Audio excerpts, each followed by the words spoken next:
Video করি না, video করি। তুমি তো খুব হাসি খুশি আছে না হোসেন নানি? তুমি কোন ক্লাসে পড়ো? ক্লাস 8। তো ক্লাস 8 নানি মাঝে মাঝে তোমার বাবার হেল্প করো নি, সাহায্য করো? তো বাবার লগে এখন কিতা কাম করো? তোরা সাহায্য করো। ওকে, একলা পারেন না, দ্যাটস এ গুড ওয়ান। বাবারে সাহায্য করলে আমার কোসাইন তুমি গুয়াফাড়াত আনন্দ পাওনি না? আমার খোয়ায় তুমি ফাড্ডায়, আমার খোয়ায় ফাড্ডায় নানি? ওকে।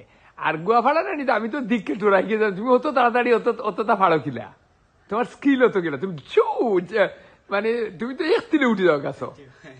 বন্ধুরা, সে যে ইয়াং ছেলে ক্লাস 8 লেখাপড়া করে, দেখেন তার শরীরে একটা জিনিস আছে, কাতার এয়ারওয়েজ, তার মধ্যে বার্সেলোনা, এফসিবি বার্সেলোনা আছে। সে কিন্তু খুব ভালো করে গোয়া গাছ থেকে গোয়া নারিকেল পাড়তে পারে।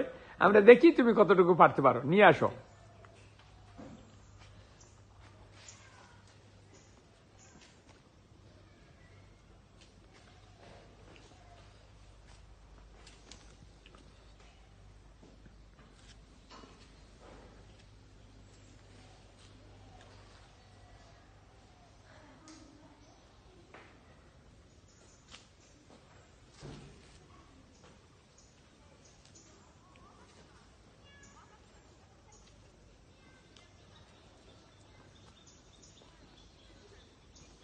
এখানে বাড়িতে নারিকেল গাছ, লেসু গাছ, ফুলের গাছ, সুপারি গাছ, অনেক গাছ রয়েছে।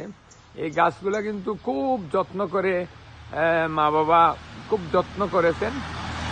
যত্ন করে গাছগুলো ধীরে ধীরে ধীরে ধীরে গাছগুলো অনেক সুন্দর করে, পুরোটা বাড়ি শুধু গাছ আর গাছ। তবে কোনো কোনো সময় আমার মনে হয় কিছু বেশি গাছ যেন হয়ে গেছে। এই বেশি গাছ কিন্তু অনেক সময় এক গাছ থেকে আর একটা গাছের যে কিছু দূরত্ব থাকা দরকার, এটা অনেক সময় ওনারা খুব ভালো করে অনুধাবন করেননি। তবে আমি যে জিনিসটা আমি লক্ষ্য করেছি, গাছ